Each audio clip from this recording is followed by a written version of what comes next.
방송에서 제공하는 투자 정보는 투자 판단에 대한 조언입니다.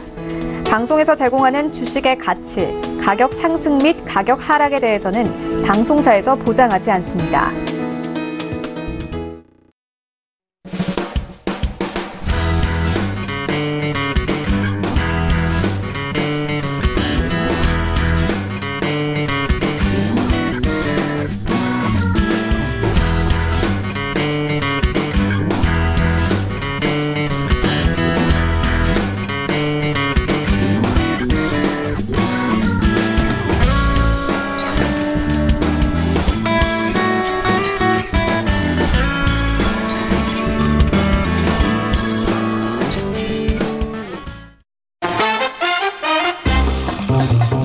안녕하세요. 톡스타 2부로 찾아왔습니다. 저희 톡스타 2부, 오늘은 목요일이니까요. 교육 강의 시간이 준비가 되어 있습니다. 증권스쿨 코너, 여러분들 알고 계시죠? 매주 목요일마다 두 분의 스타분들과 함께 여러분들께 투자에 대한 모든 소식들 그리고 그런 이슈들을 좀 정리해서 다뤄드리는 시간인데요. 계속해서 채널 고정해 주시면서 방송 보시면서 궁금하신 내용들은 전화, 문자 그리고 별톡방 이용해서 연락해 보시기 바랄게요. 전화 023153-2611번, 2612번, 문자 건당 100원의 정보 용료가 부과되는 샵 0082번, 그리고 별톡방 카카오톡 오픈 채팅방 검색창에 톡스타 별톡방 6글자 검색해서 입장하시면 되겠습니다. 자, 제가 1부에서 여러분들께 퀴즈를 내드렸었는데요. 지금 이 시간 다시 한번 힌트와 함께 퀴즈를 드리는 시간입니다. 퀴즈부터 다시 한번 화면으로 보여주세요. 띄워주세요. 네, 오늘의 퀴즈입니다. 어떤 호재 등의 요인으로 향후 주가가 상승할 것으로 예상되는 주식을 미리 매입하는 것을 일컫는 말을 찾아주시면 되겠습니다. 1번 공매도, 2번 선취매, 3번 손절매. 정답을 아시는 분들은 샵 0082번으로 문자 보내주시기 바랄게요. 자, 힌트 드릴게요. 주가가 상승할 것으로 예상되는 주식을 미리 매입하는 거죠. 미리. 미리에 초점을 두시고 3개의 보기 중에 정답을 열심히 찾아주시면 되겠습니다. 자, 정답을 아시는 분들 샵 0082번으로 문자 보내주시기 바라겠고요. 저희 톡스타 2부에서는 매일매일 다른 코너 전달해드리고 있습니다. 목요일인 오늘은 투자와 관련한 증권스쿨 코너가 준비가 되어 있는데요. 강의 들으시다가 궁금하신 내용 생기신다면 언제든지 톡스타 별톡방에 글 남겨주시기 바랄게요. 자, 그렇다면 지금 바로 증권스쿨 시작하겠습니다. 재테크의 새로운 패러다임, 톡스타 오픈.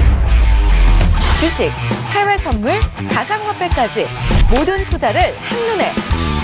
톡스타 이용 방법이 궁금하다면 검색창에 톡스타를 검색, 톡스타 홈페이지에 접속, 회원 가입 후 원하는 스타를 선택하면 준비 끝! 언제 어디서든 원하는 정보를 무료로 상담받으세요.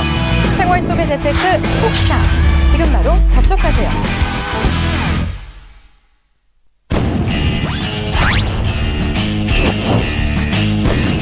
급등 가치주를 발굴하는 인공지능, 글로벌 시스템 트레이드 선구주자 에이지 시스템 스타입니다.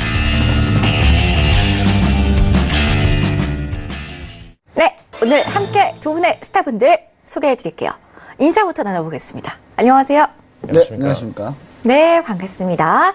자, 오늘은요, 두 분이 이제 차례대로 한 분 한 분 강의를 해드리는 날인데요. 오늘 김보원 스타님이 먼저 준비를 해주셨죠? 네. 네, 우선 강의 들어보기 전에 지금 별톡방에 우리 쿨라인님께서 삼성 바이오로직스 회계 분식이라는데 왜 분식인지 교육 좀 해주셨으면 좋겠네요. 라고 올려주셨거든요.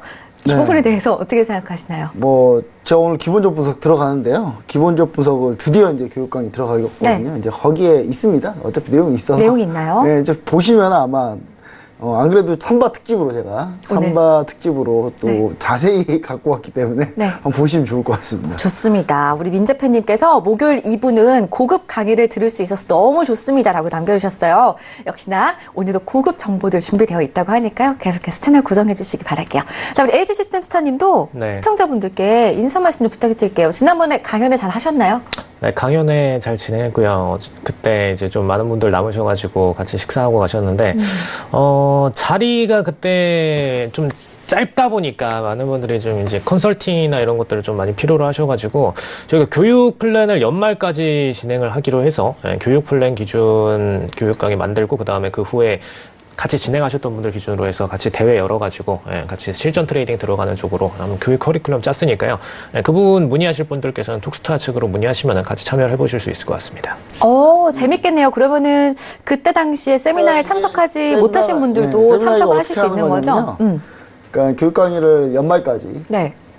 제가 집중교육, 집중케어반이라고 제가 운영을 하거든요. 그래서 지금 여기서 하는 이 교육 강의 말고 여기는 이제 아주 그냥 일반적인 내용만 하는 거고요. 근데 이 일반적인 내용도 어렵다고 하면 뭐 어쩔 수 없는데, 일반적인 말고 고급 과정 포함해서 이거를 단순히 이제 서로 이제 온라인 상에서 하는 게 아니라 직접 1대1로.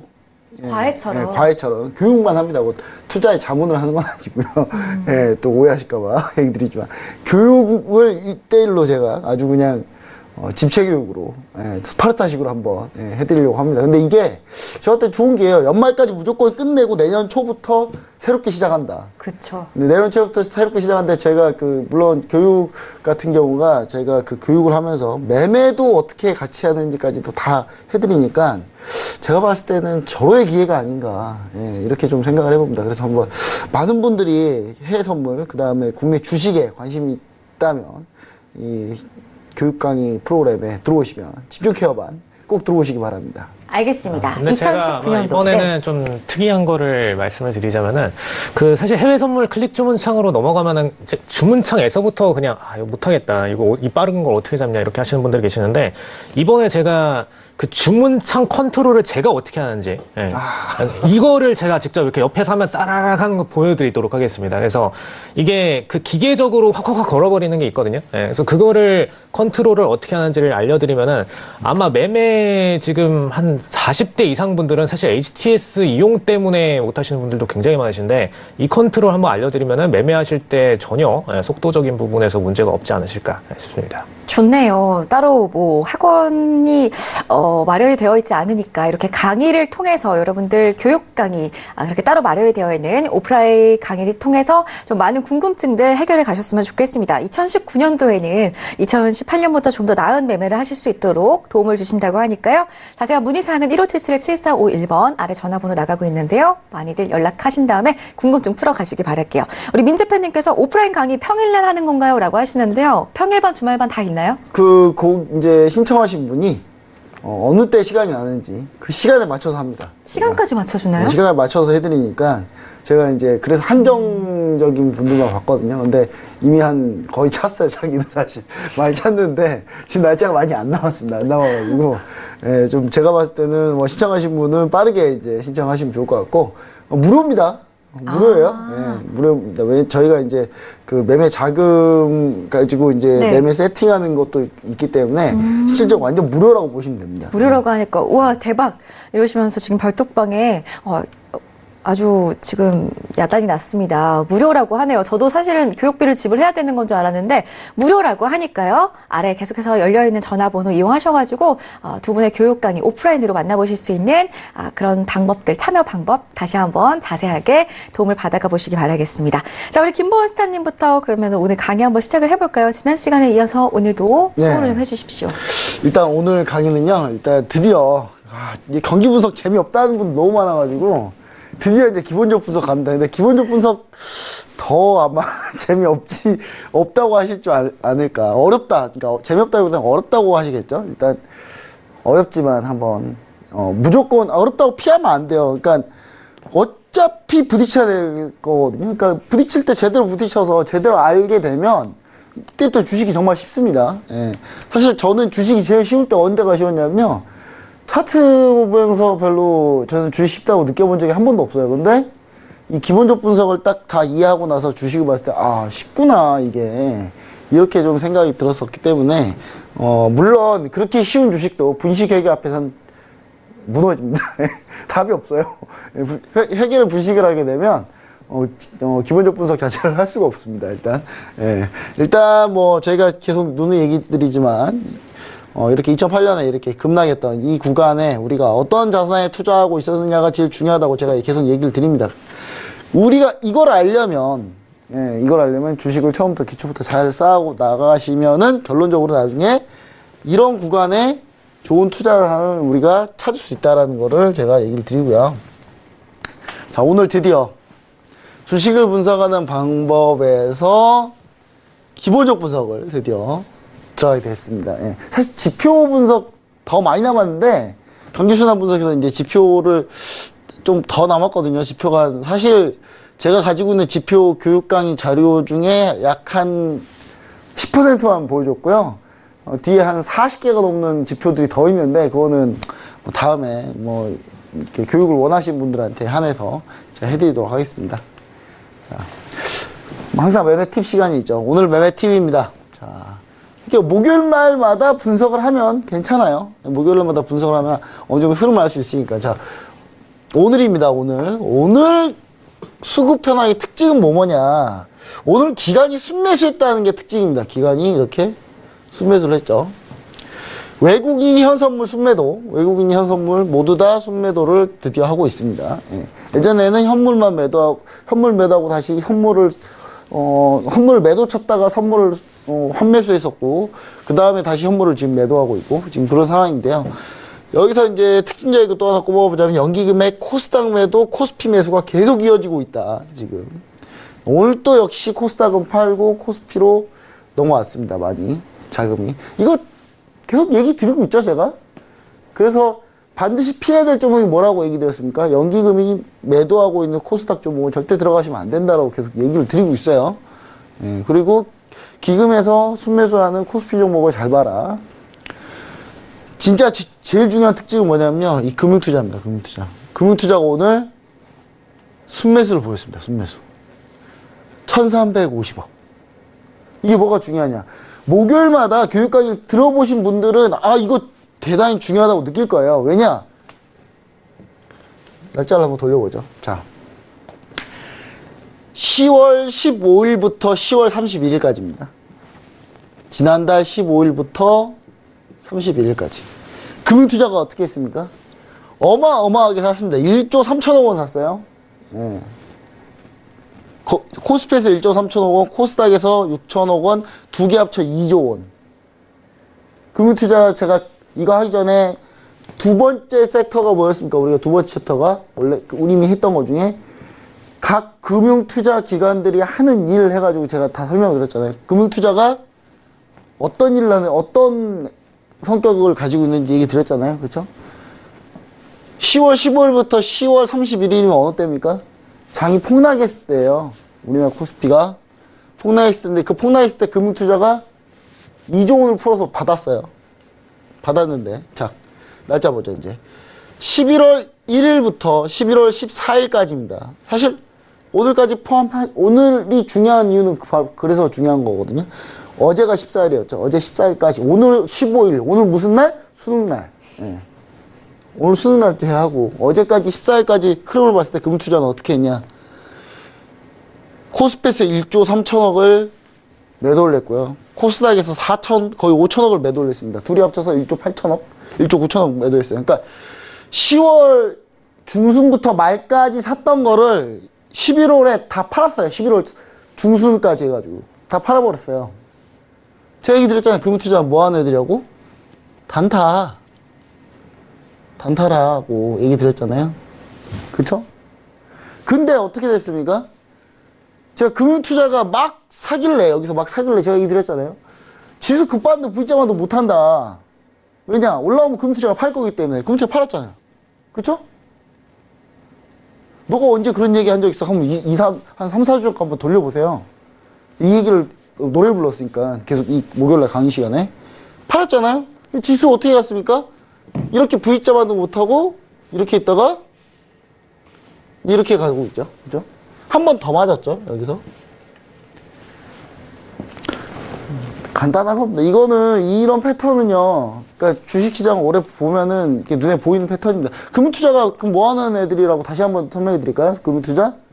자, 금융투자의 정확한 성격. 여기서 말하는 금융투자. 직계상 금융투자는 뭐 하는 애들이냐?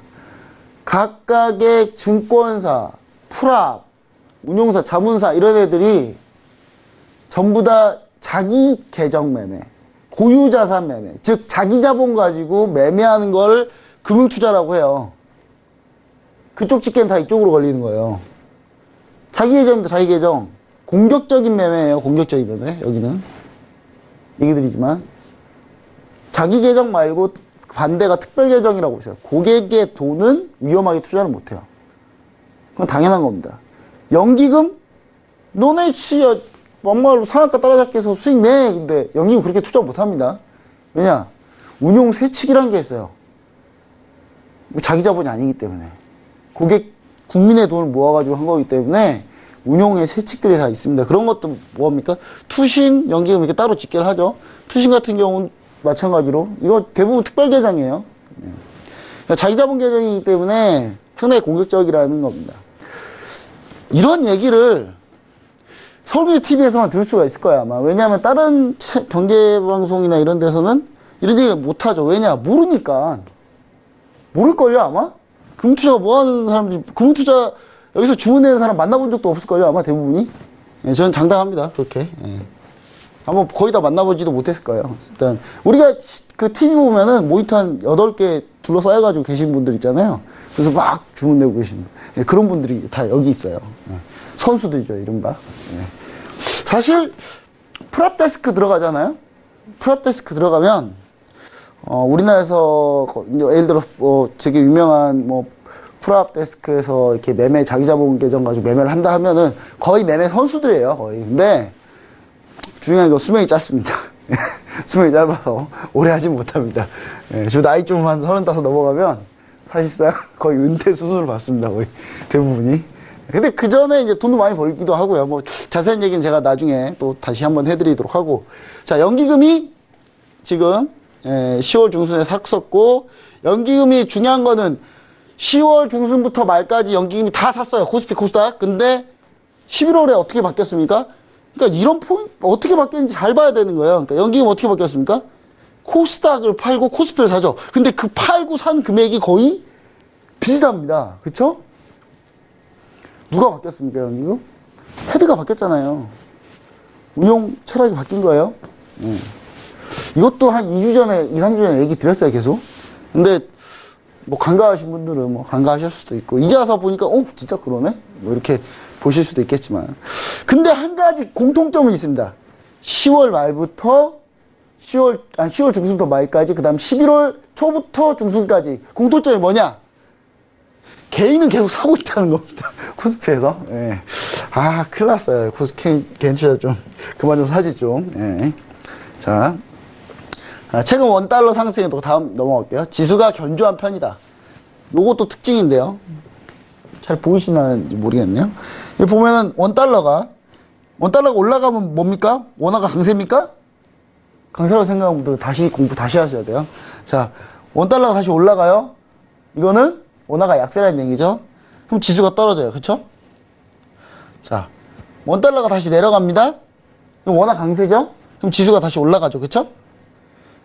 그런데 최근에 원달러가 올라갔는데 지수가 안 밀려요. 그쵸? 중대한 약간의 균열이 지금 나오고 있는 거죠. 그쵸? 이런 게 어떤 시그널을 주고 있는지를 우리가 정확하게 좀 알아야 된다는 겁니다. 그래서 그냥 맨날 펼쳐놓고, 환율 맨날 펼쳐놓고, 저렇게 되구나. 그림 감상하지 마시라는 거예요. 그러니까, 보고 분석을 하시라는 거예요. 자, 기본적 분석 들어가겠습니다. 예. 자, 드디어 기본적 분석이 왔습니다. 참, 오기 힘드네요. 근데 참고로 얘기하지만 기본적 분석 최하 20강짜리거든요? 20주 정도 남았어요, 아직. 다 하려면. 예. 그냥 좀 기다리셔야 돼요, 많이. 이거, 빨리 배우고 싶으신 분들은 빨리 연락하세요. 서울뷰티 TV에. 자. 기본적 분석을 뭐라고 하냐. 장황하게 설명하면 머리 아프시니까. 아주 간단하게 얘기 드립니다. 펀더멘털 분석, 내재 가치, 중장기 투자의 비중이 높고 종목 선택이다. 뭔 말이냐. 기본적 분석은 뭐냐면요. 펀더멘털을 분석하는 거예요. 거기에 있는 내재 가치를 분석한다는 거죠. 가치 중에 내재된 가치. 그 다음에 중장기 투자에 유리한 분석 방법이에요. 왜냐? 중장기 투자 기간이 길면 길수록 제가 뭐라고 했습니까? 펀더멘털이 상당히 많은 요인을 미쳐요, 계속. 단기간에, 예를 들어서 삼성바이오로직스 얘기 드릴게요. 삼성바이오로직스 올라왔어요. 밀렸죠. 상장 거래 정지됐어요. 이거는 단기간이고요. 중기의 흐름은 결국은 삼성바이오로직스는 바이오시밀러 산업을 어떻게 거기서 실적을 내고 시장을 점유하느냐에 따라서 펀더멘탈이 바뀌는 거예요. 펀더멘탈적으로 봐야 된다는 거예요. 그래서 중장기로 보셔야 되지 이렇게 흔들리는 거 가지고 분석을 한다? 그렇게 해가지고는 펀더멘탈 분석을 할 수 없습니다. 예. 그 반대말은 어떻게 해야 되냐면 기술적 분석이 이제 반대말인데 반대말이라기보다는 뭐 이렇게 이제 다른 차원의 분석 방법인데 기술적 분석하면 차트 분석, 수급 분석, 심리 분석, 단기 트레이딩에 유리한 분석, 매매 타이밍. 자, 기술적 분석은 뭐냐면요. 차트를 분석하는 겁니다. 수급을 분석하는 거고요. 어떤 분들은 이런 얘기예요. 차트 분석 있고 수급 분석 따로 있고 그분은 이렇게 정규 교육 과정을 못 배우신 분이에요. 예, 차트 분석하고 수급 분석은 똑같은 기술적 분석이에요. 예. 근데 막 수급은 다르게 분석하고 그분들은 이렇게 정규적으로 배우신 분들이 아닙니다. 그분들은. 예. 심리 분석. 차트에 봉에 따라서 이 심리가 다 들어가 있거든요. 이 심리를 분석하는 거예요. 심리를 분석하는 거고. 그 다음에 단기 트레이딩 유리. 기술적 분석이 단기 트레이딩 유리할 수밖에 없겠죠. 왜냐? 펀더멘탈에 개입할 여지를 안 주고 빠르게 트레이딩을 종료하는 거기 때문에 당연히 단기 트레이딩이 유리합니다. 기술적 분석이. 자, 그럼 이제 제가 이걸 얘기도 안 드렸는데 기본적 분석은 종목 선택이고 기술적 분석 매매 타이밍이다. 이거 도대체 무슨 얘기냐? 자, 기본적 분석을 통해서 우리는 어떤 종목을 살 건지를 정하는 거예요. 왜냐? 어떻게 봅니까? 예를 들어서 A, B, C, D라는 종목이 이렇게 있습니다. 근데 기본적 분석을 통해 가지고 애가 펀더멘털이 제일 좋아요. 다 똑같은 사업을 영위하고 있는데. 근데 애가 별로예요? 별로예요? 그러면 애를 선택하는 때 기본적 분석을 쓰는 거예요. 근데 우린 개인 투자하면 어떻게 종목을 선택합니까? A, B, C, D가 있으면 펀더멘털 분석하는 게 아니라 일단 차트를 보죠. 이쁜 거 찾죠, 이쁜 거. 이쁜 거 찾아요. 이 중에 뭐가 이쁘지? 얘가 미인이네. 미인 차트다. 이거다. 그러니까 안 되는 거예요. 그러니까 반대로 하니까 안 되는 거죠. 종목을 기본적 분석으로 찾고 이 종목 A라는 종목을 기본적 분석으로 찾았으면 그거 가지고 매매 타이밍이 어떻게 되는지를 가지고 기술적 분석을 통해서 언제 매매할지를 정하는 거예요. 그러니까 종목은 펀더멘털로 찾고 매매 타이밍은 기술적 분석으로 찾는 겁니다. 이 두 개가 조화가 이루어졌을 때 가장 수익률이 제일 좋겠죠. 당연히. 개인 투자 반대로 하죠. 반대로 한다기보다 이건 안 보죠. 예. 이거 얘기하면 어려워요. 얘기하지 마요. 이러죠. 예. 그러니까 중요한 거는 종목을 무조건 요런 걸로 찾으셔야 된다. 그냥 매매 타이밍은 요걸로 간다. 예. 자, 그 다음 한번 보겠습니다. 자, 그럼 기본적 분석을 잘 하려면 어떻게 해야 되냐? 산업하고 업종하고 경기에서 매크로 지표하고 가치 평가를 잘 하셔야 됩니다. 그러니까 기본적 분석도요. 먼저 경기 분석을 제가 한번 해드렸죠. 경기 분석. 경기 분석 방법은 그 전에 쭉 한번 했잖아요. 그 다음에 이제 기본적 분석 잘 하려면 이 중에서 경기가 어떻다라는 분석이 끝났으면 그 경기에 맞춰서 잘 가는 업종, 안 가는 업종을 찾아서 해야 되겠죠? 업종을 또 분석해야 돼요. 산업하고 업종을. 예를 들어서 경기가 엄청 좋아요. 엄청 좋은데, 경기 엄청 좋은데, 막 엄청나게 팔려요. 막 호황을 이루고 있어요. 근데 이럴 때, 저기 라면 파는 주식 사고 있으면, 저기 통신주 사고 있으면 답 없죠? 근데 예를 들어서 경기가 이렇게 막 밀리고 있습니다. 경기가 막 밀리고 있는데 그래 IT야. 진짜 답 없습니다. 이거 진짜 답이 없어요. IT는 경기 초민감 산업이거든요.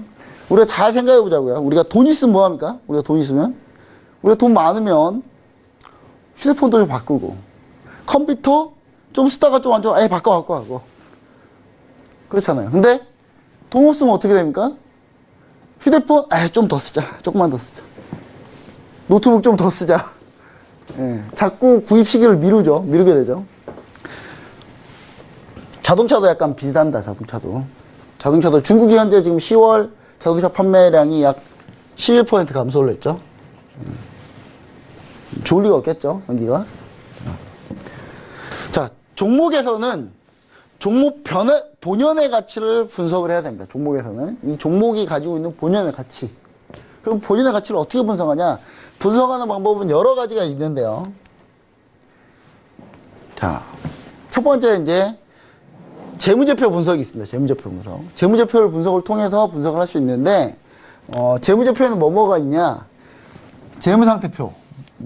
밸런스 시트라고 하거든요. BS라고 하는데. 그냥 우리끼리 한 얘기를, 우리 같은 사람들은 주로 이제 BS 그래요.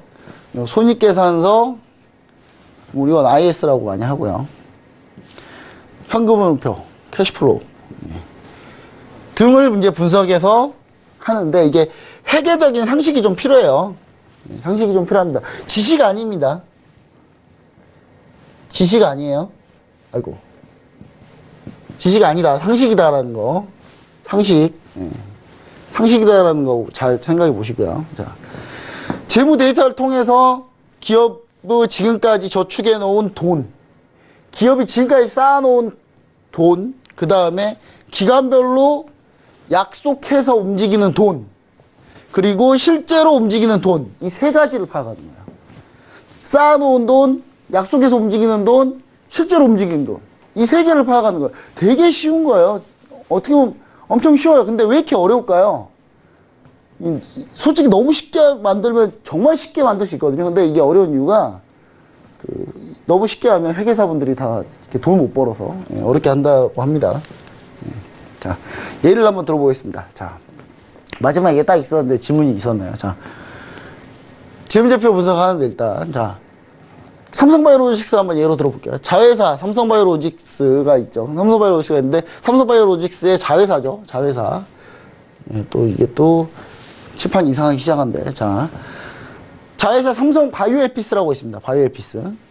삼성바이오에피스가 있는데, 이 지배력에 대한 판단에 대해서 회계기준 위반인지를 보는 거예요. 그러니까 삼성바이오로직스의 분식회계를 좀 우리가 좀 얘기를 드리자면, 자회사 때문에 그래요. 자회사가 삼성바이오로직스는 생산회사고요.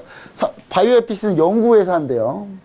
이 연구회사가 원래 지분이 있는데, 연구회사 지분을 삼성바이오로직스가 가지고 있었다가 이걸 합작해서 바이오젠이라고 이제 같이 이제 협업을 했던 바이오젠하고 같이 지분을 나눠 가지려고 하는데, 바로 나눠 갖는 게 아니라 일정하게 콜옵션을 부여해줬어요.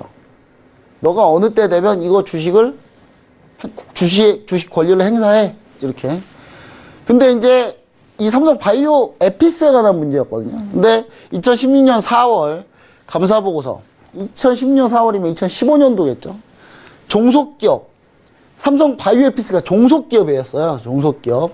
그때 완전 종속되어 있는 연결대상 법인이었는데, 이거를 관계법인으로 바꿉니다. 2016년 4월에. 그러니까 2015년도에.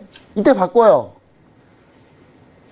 근데 사실은 보면 바이오젠 지분이 49.9%까지 매입할 수 있는 콜옵션 행사를 부여해놨는데, 이게 사실은 2012년도부터 사실 콜옵션을 행사할 수 있었는데 2012년부터 ITM, 그러니까 내가격이었거든요. 이미 2012년부터 바이오젠이 지분권 행사해가지고 지분을 가질 수 있는 걸 뻔히 알고 있는 상황에서 2015년에서야, 2016년 4월에서야 그걸 그제서야 바꾼 거죠. 그 전에도 충분히 그 전에 바꿨어야 되는데. 근데 지금 이게 무슨 말이냐? 삼성바이오로직스는 이걸로 뭔 이득을 받겠습니까? 이득을 엄청 많이 받죠. 종속기업이 되면서 지분 가치가 엄청나게 커졌어요. 상장하면서 재판 터뜨렸죠. 누구한테 유리했습니까? 경영권 승계할 때 그때 유리하게 작용이 됐던 거예요, 이게. 그러니까 물론 삼성바이오로직스는 억울하다고 할 수 있습니다.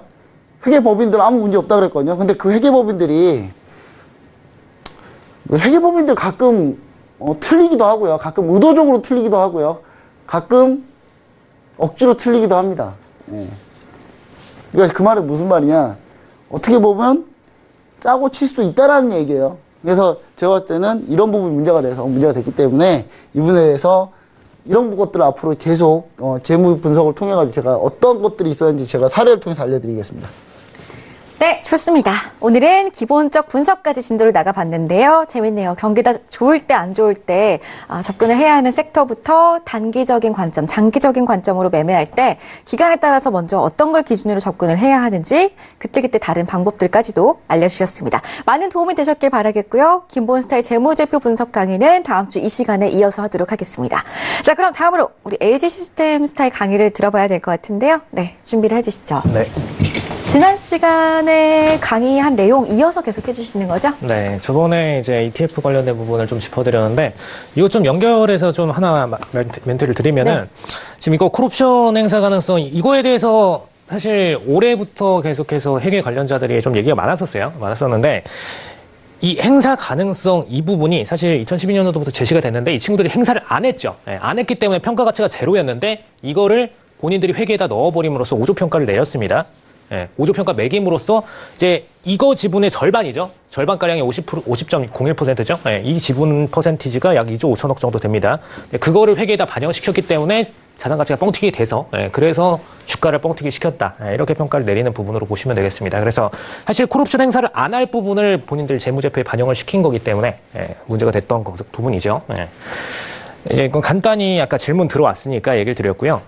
이제 저번에 중간선거 관련 얘기 드리면서 연달아서 이 삼각형 모양 이거를 좀 설명을 드렸습니다.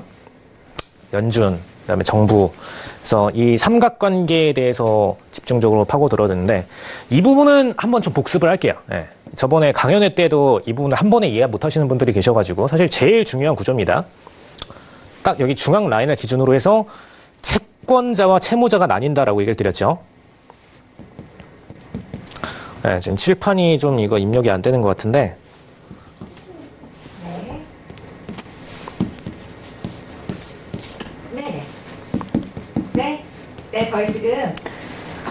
저희 지금 펜을 좀 잠깐 교체를 해야 될 것 같아요. 펜이 지금 말을 안 듣는 것 같은데 막간을 이용해서 김본스타님 오늘 퀴즈 한번 보셨나요? 네. 네, 그럼 힌트를 좀 한번 주시는 거 어떨까요? 네, 오늘 너무 치워서.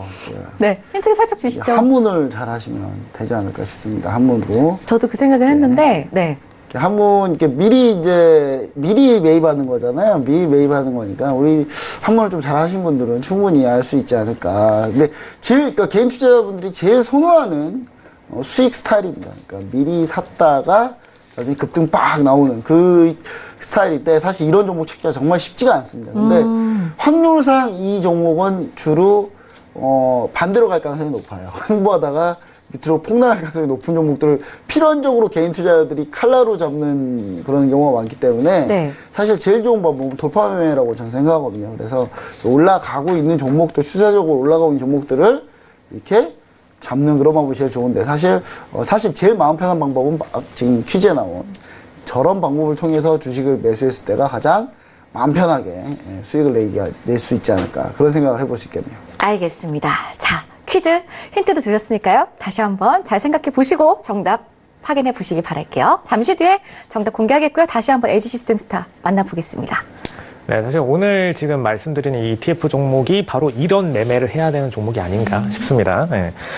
지금 채권에 대해서 간단히 설명을 드리고 저번에 이제 이어서 말씀드리던 종목으로 넘어가도록 하겠습니다. 이제 정부는 채무자라고 얘기를 드렸죠.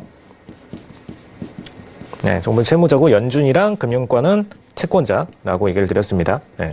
그래서 이걸 기준으로 나눠서 정부는 항상 금리를 인하하기를 바라고 채권자인 연준이랑 금융권 입장에서는 금리를 인상하길 바란다라는 얘기를 집중적으로 드렸죠. 그래서 이걸 기준으로 정부의 힘이 커질 때는 금리 인하에 대한 압박이 세지고 정부의 힘이 약해질 때는 반대로 연준이 강해짐으로써 금리 인상에 대한 모멘텀이 세진다라고 얘기를 드렸습니다. 그래서 사실 오바마 정부 때는 이제 정부의 힘이 좀 약해지고 연준의 힘이 슬슬 올라올 때여가지고 천천히 인상을 하다가 트럼프 정부로 딱 넘어오면서 과도기에 연준이 공격적으로 지금 치고 금리를 올렸죠. 파월이 좀 센 편입니다. 상대적으로 옐런 의장에 비해서. 그럼 이 관점에서 저희가 트레이딩할 수 있는 상품을 저번에 마지막에 딱 찝어드렸는데 JP모건 기사를 들면서 얘기를 드렸죠. 일단 채권 금리가 5%대까지 올라갈 수 있다라는 거. 예. 기본적으로 4% 이상은 확실히 올라가고 5%까지 육박을 할 수 있다라는 얘기를 드렸습니다. 지금 이거는 저번 주 기준 차트이기 때문에 최근에 지금 금리가 약간 살짝 내려가졌어요. 예. 지금 3.226%로 마지막으로 제가 기록드렸던 부분이 있죠. 3.226%보다 금리는 더 올라가서 약 1% 이상은 더 상승이 보여준다는 겁니다. 예. 거의 1.5%까지 올라갈 수 있다는 부분이고요. 금리가 여기서 1.5%가 올라가서 약 4.7 정도를 찍게 되면 어떻게 되느냐? 채권 가치는 그냥 이거에 비례해서 하락합니다. 추가적으로. 예.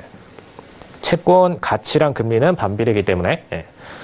그래서 저희가 트레이딩 할 수 있는 상품, 현재 시점으로도 채권이 많이 떨어졌어요. 왜 많이 떨어졌느냐? 금리가 그동안에 미국 금리가 어마어마하게 올렸죠. 제로금리에서 현재 지금 2.25%까지 상승이 되어 있는 상태입니다. 12월에 지금 인상 추가로 한 번 더 할 가능성이 약 78% 어제장 기준으로 찍고 있었죠. 예.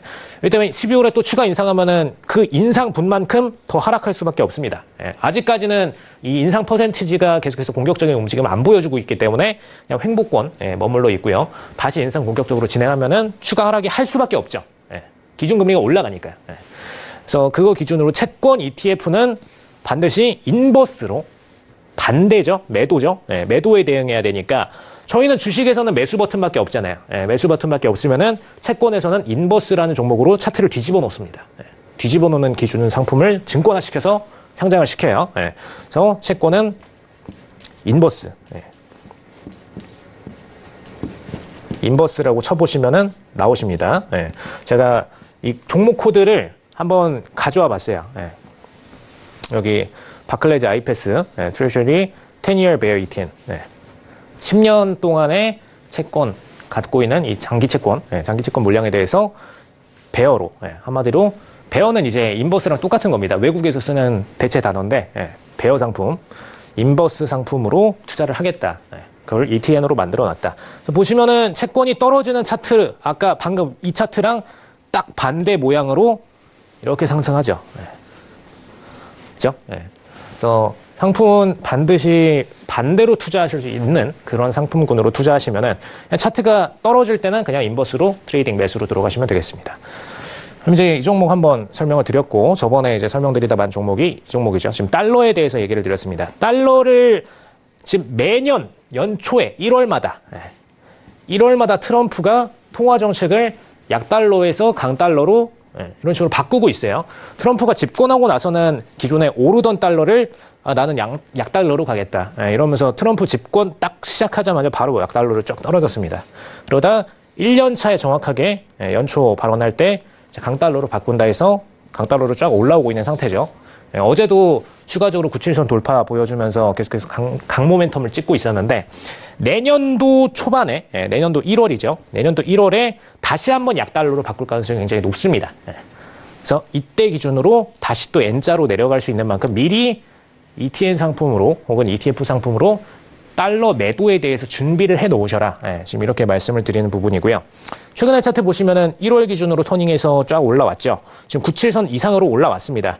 그래서 제가 강연회 때 한번 추천을 드렸던 게, 안정적으로 매도 칠 수 있는 선은 사실 98선 정도면은 충분히 안정적이라고 얘기를 드릴 수가 있어요. 근데 실질적으로 매도로 쭉 빠지려면은 트럼프가 확실하게 발언을 해주는 걸 보고선 들어가야 되죠. 그죠?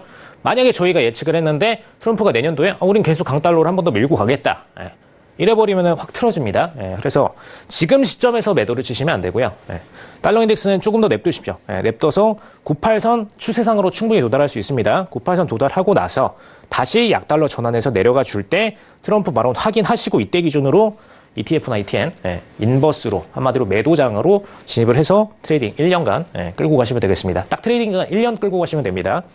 그래서 이 종목, 미리 좀 말씀드리면 US 달러 인덱스 퓨처스 지금 종목으로 보여드리고 있는 거고요. 이걸 투자 상품으로 꺼내놓은 종목들이 있습니다. 우리나라에도 있어요. 보시면 코세프 달러 선물 인버스, 그 다음에 달러의 180도 차트라고 일컬어지는 게 유로가 있죠. 유로랑 달러는 사실 통화바스켓, IMF 통화바스켓 기축통화권에서 거의 절반과 3분의 1가량을 차지하는 게 달러 그리고 유로기 때문에 이 두 차트는 서로 180도 상반된 차트를 갖고 있습니다. 그래서 달러 매도에 베팅을 하거나 아니면은 유로 매수에 베팅을 하거나 둘 중 하나 선택하시면 됩니다. 저는 개인적으로 유로 선물 매수에 조금 더 추천을 드립니다. 선물 매수를 ETN으로 바꾼 ETN 쪽으로 가시면은 더 안정적으로 길게 끌고 가실 수가 있고요. 그래서 지금 투자 상품들 추가로 설명드리는 게 이 두 가지, 코스프 미국 달러 인버스, 그다음에 유로 선물 트루 유로 선물 ETN, 이렇게 두 상품 보시면 되겠습니다. 그럼 이제 지금부터는 매도로 수익 내기에 대해서 좀 얘기를 드릴 텐데, 이번에 공매도 건 때문에 열받으셨던 분들 굉장히 좀 많으시죠. 그래서 공매도부터 짚어드리고, 저희가 왜 ETF, ETN에 대해서 강의를 드리는지 설명을 드리도록 하겠습니다. 사실, 외국에서는 이제 무차익 공매도도 있는 국가들이 많죠. 특히 미국 같은 경우에는 이런 규제들이 많이 풀려 있는데, 우리나라에서는 일단 차익 공매도만 열려 있습니다. 근데 기관들끼리는 다 서로 물량들 공유를 들어가기 때문에 기관들은 얼마든지 공매도를 칠 수가 있고요. 외국 기관들도 마찬가지로 공매도를 자유롭게 칠 수가 있습니다. 그렇기 때문에 우리나라 개인들은 사실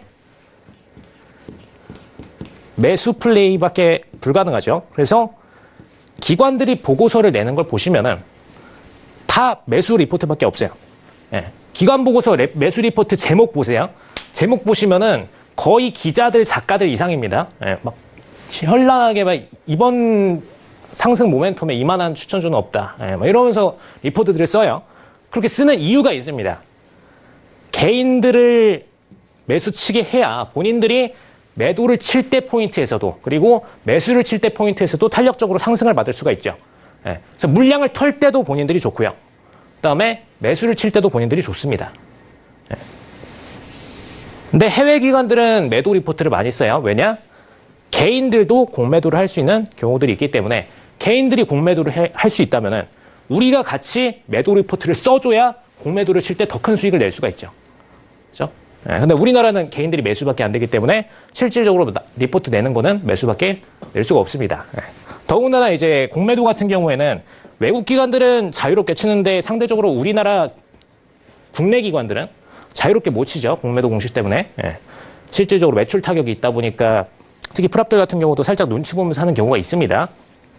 그래서 그런 트레이딩이 있다 보니까 국내 증권사들은 더더욱이 매수 리포트들밖에 쓸 수가 없고요. 이 의도는 결국에는 개인 돈을 빨아서 본인들의 이익 구조를 만들겠다라는 거죠. 그래서 트레이딩을 들어가실 때 주식에서 몰빵을 해서 들어가시는 거는 사실 기관들한테 반쯤은 돈을 내주겠다는 마인드로 들어가시는 거예요. 그렇기 때문에 투자 비중을 반드시 매도에 대한 장으로 옮기실 줄 아셔야 됩니다. 한 번 더 짚어드릴 텐데 사이클이죠. 주가 하락에 따른 차익 발생 들어가거나 증시 하락장 나오면은 보유 주식 빌려서 추가로 매도. 그죠? 일반적으로 공매도 칠 때 하는 과정입니다. 그다음에 주가 하락 들어가면은 기업 가치 적정선이라고 평가하는 라인.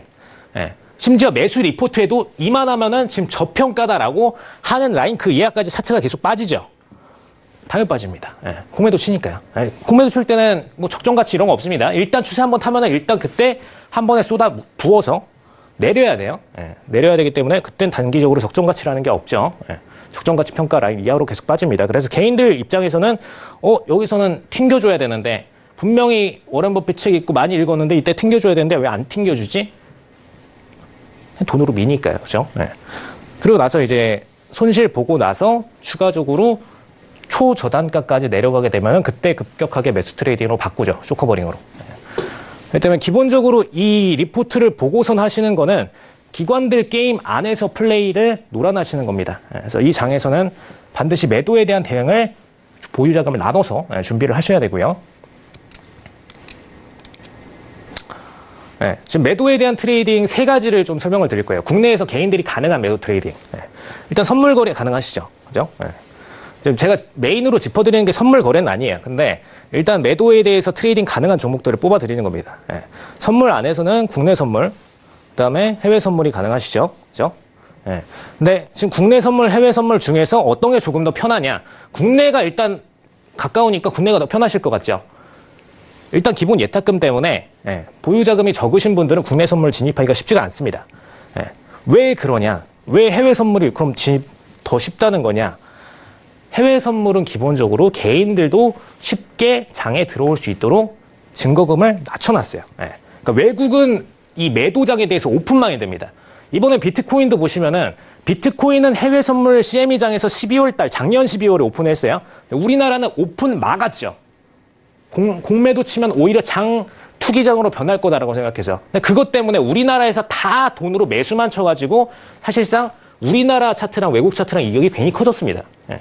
그래서 여기서 다 물렸어요. 외국에서는 이미 다 매도 치고 있는데 우리나라 장만 매수 치고 있었어요. 예. 해외는 매도에 대해서 관점이 열려 있단 말이에요. 예. 우리나라에서는 그렇지가 않습니다. 그러다 보니까 굳이 예탁금도 더 높게 걸어가지고 막아놓죠. 예. 해외장이 더 쉽습니다. 자금상으로. 그래서 우리나라 그냥 증권사를 가서 자금을 오픈하려고 하셔도 해외 선물 계좌는 그냥 평소 예금 계좌 오픈하듯이 그냥 1,000원 넣고 오픈하셔도 됩니다. 그다음에 기본적으로 증거금단이 요즘 500이면 충분히 그냥 한 계약 다 매수 다 치실 수가 있죠. 해외 선물이 더 자금상으로 가격이 낮다는 거, 이거를 알고 들어가시기 바랍니다. 그다음에 종목군으로도 나눠드리면은 국내 선물은 이제 주로 다 주식 위주로 되어 있죠. 증시 위주로 되어 있습니다. 그다음에 해외 선물은 원자재 기준으로 종목들이 상품 선물이라는 이름으로 많이 빠져 있죠. 그래서 장이 위험할 때 골드 트레이딩 많이 하시죠. 골드 트레이딩 하실 분들께서는 국내 선물이 아니라 해외 선물로 빠지셔가지고 해외에서 골드 상품 매수 들어가시면 됩니다. 그래서 장이 위험할 때는 오히려 선물에 대한 비중을 트레이딩 들어가시는 게 안정적이다. 그 중에서도 해외 선물이 더 안정적이다. 라는 거 참고하시면 되겠고요. 조금 이따 ETF, ETN 소개해드릴 때는 국내 증시에서도 이 해외 선물 투자하는 방식에 대해서 간단히 얘기를 드릴 겁니다. 근데 일단 이 선물 거래 같은 경우는 시세 변동 예측을 기반으로 움직이는 시장이에요. 뭐 몇 월물 해서 있죠. 그때 기준의 시세를 예측을 기반으로 해서 움직이는 게 일반적입니다. 원래 이론은 그래요. 대부분의 분들은 이제 그냥 다 거기 안에서 단타 트레이딩만 하시지만 원래 이론은 그때 미래 예측 시세를 기준으로 해서 움직인다. 이렇게 보시면 되겠습니다. 그리고 장 자체의 레버리지가 존재한다. 이렇게 써드렸는데 이 개념은 저번에 선물 처음 시작할 때 얘기를 드렸죠. 그냥 계약서 개념이라고. 최근에 부동산 계약들 많이 하시죠. 주동산 이제 떴다방에서 왔다 갔다 플레이하면서 계약서를 바로 처분하셔가지고 수익을 내시는데 똑같습니다. 선물 거래 같은 경우는 하이 리스크 하이 리턴 시장이죠. 그러다 보니까 트레이딩 하실 때 고수익 고위험이 동시에 존재를 합니다. 그러다 보니까 단타 기준으로 이 손익을 빠르게 손절과 손익을 빠르게 끊어서 이 리스크를 낮추려고 하죠. 그러다 보니까 단타장이 조금 더 활성화된 거고요. 그래서 이번에 그 강의 저희 12월까지 진행되는 부분이 있죠. 거기서는 이 하이 리스크 하이 리턴을 어떻게 매매 플레이 상에서 막는지를 알려드릴 거예요. 기계적으로 막는 방식. 그나마 기계적으로 막게 되면은 이 하이 리스크를 미들 리스크 정도로 낮출 수가 있습니다. 그래서 이 변동폭장에서 그 리스크를 어떻게 줄일 수 있는지 부분을 알려드릴 테니까 그 부분 참고하시면 될 것 같고요. 매매 방식은 선매수 선매도다. 먼저 매도 칠 수 있다. 먼저 매수 칠 수 있다. 금융시장은 우리가 생각하는 주식장과는 다르다고 얘기를 드렸죠. 언제든지 미래 예측 방향이 어느 쪽으로 갈지만 정확하게 예측하면은 수익을 낼 수 있는 게 금융시장입니다. 우리나라에서는 그건 강제로 막아서 다 매수만 하도록 만들어놨지만 그다음에 이 개념만 좀 알고 계시면 좋을 것 같습니다. 일단 시간이 거의 다 됐기 때문에 지금 여기까지 마무리를 하고요. 지금 다음 주에 옵션 그리고 ETF 관련된 부분까지 추가로 설명을 좀 드리도록 하겠습니다. 네, 알겠습니다. 아쉽지만 시간 관계상 LG 시스템스타의 강의도 오늘은 여기서 마무리를 짓습니다. 이어지는 내용은 다음 주 목요일을 기대해 주시기 바라겠고요. 처음에 말씀드렸듯이 무료로 이 두 분께 올해가 가기 전에 무료 강좌를 받고 싶으신 분들은요. 오프라인으로 교육장이 준비되어 있고요. 우리 시청자분들 개개인 시간에 맞춰서 또 수업을 잡아주신다고 하니까요. 자세한 상담 문의는 1577-7451번 그리고 1644-0147번으로 전화 주시기 바라겠습니다. 자, 그럼 두 분 여기서 먼저 보내드릴게요. 고맙습니다. 자, 2시간 동안 상담부터 강의까지 다양한 내용들 들려드렸습니다. 많은 도움이 되셨길 바라겠고요. 퀴즈 정답부터 맞춰볼게요. 오늘의 퀴즈 띄워주시죠. 자, 먼저 선자를 활용한 선침에 정답을 맞춰주신 분들 5번 5분 추첨을 했다고 하는데요. 휴대폰 번호 뒷자리로 공개하겠습니다.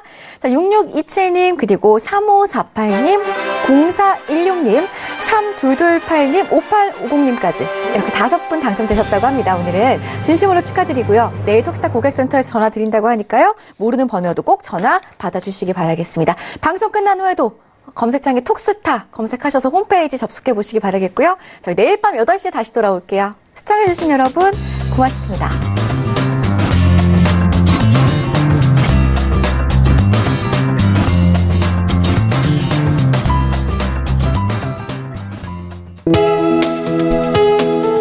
본 방송에서 제공하는 투자 정보는 투자 판단에 대한 조언입니다. 방송에서 제공하는 주식의 가치, 가격 상승 및 가격 하락에 대해서는 방송사에서 보장하지 않습니다.